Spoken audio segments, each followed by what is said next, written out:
Hello, thanks for clicking. Today I have a lot to show you, so let's get started.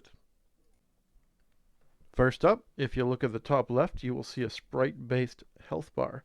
I did try to make a tile-based HUD work with scrolling, and I got most of the way there, but ultimately decided that it was too much slowdown on the system.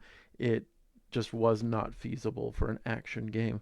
So we went back to a sprite-based HUD. This one, each pixel represents one health point. I set it to a maximum of 40 right now for the player. And every time the player gets hit, it'll go down one pixel, one health point. With 40 health points and each sprite having 8 pixels, that gives you 5 sprites wide, plus an extra sprite for the left side. Unfortunately, that means you can't line up the player 1 and player 2 health bars next to each other. They'd have to be offset some way, but that's something to be dealt with another time. This is because of the 8 sprite limit for every vertical line, which is something that you really have to wrestle with when making an NES game. Another new feature is that I implemented a way of using the UI to set what object a monster spawns when that monster is defeated.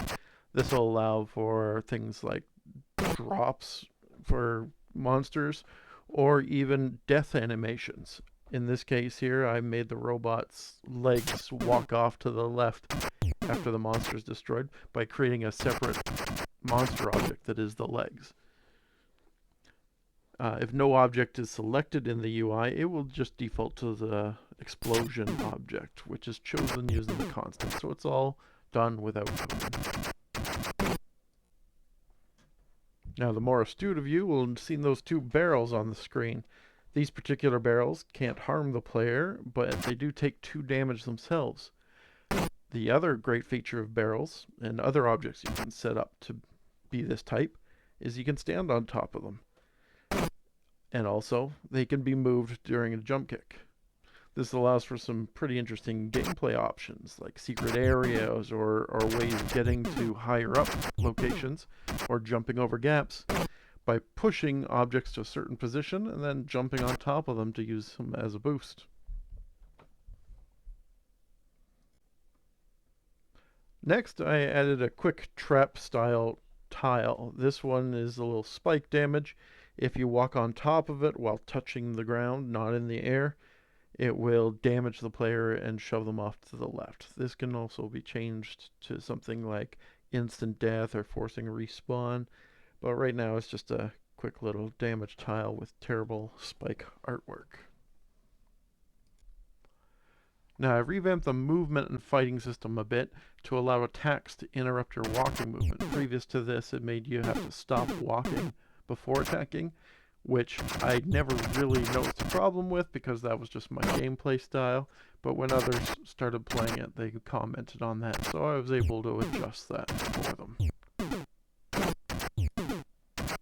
I've also combined the jump and jump attack animations into one single action step. I do this by taking advantage of the fact that the players only really face left or right when moving, and you have 8 different facing angles with the NESMaker UI. So while the player is jumping, they are facing left or right. While they're jump kicking, they're facing down left or down right.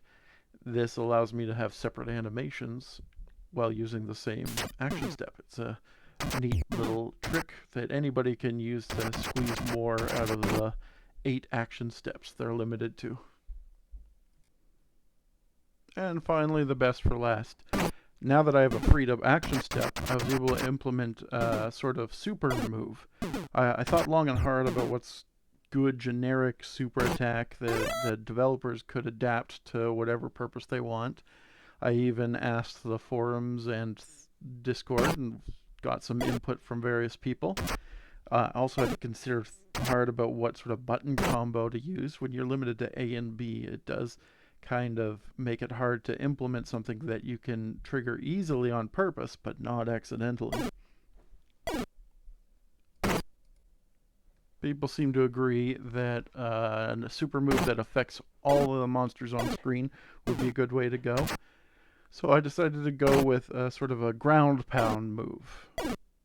What you do is you jump up into the air and then you bring your fist down and punch the ground so hard it shakes the ground and does damage to all the enemies on the screen.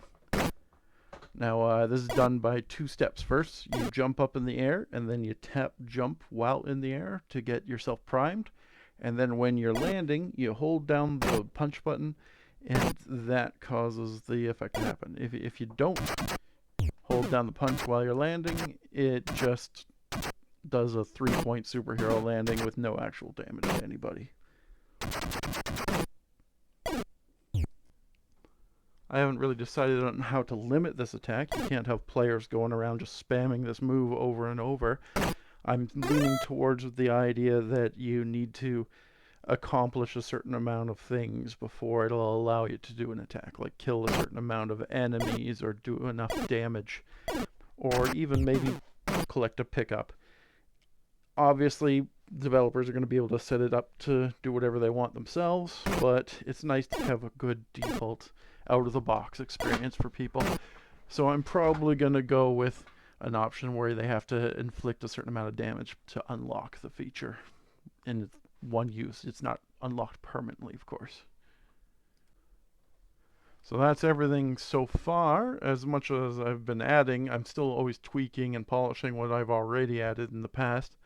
I was originally hoping for this module to be released by the time of the new bite-off for this year starts, so people would have time to get used to it, and maybe I could see a few beat-em-up entries in the bite-off, but it's unlikely to happen at this point. The bite-off's coming up real quick, and I've got a lot to do with the module, getting it ready, adding tutorials, maybe getting some assets together from maybe a proper artist, so that it isn't just using stolen art from right now I think I'm using Contra, and of course the character is Keanu Reeves from the Bill and Ted game.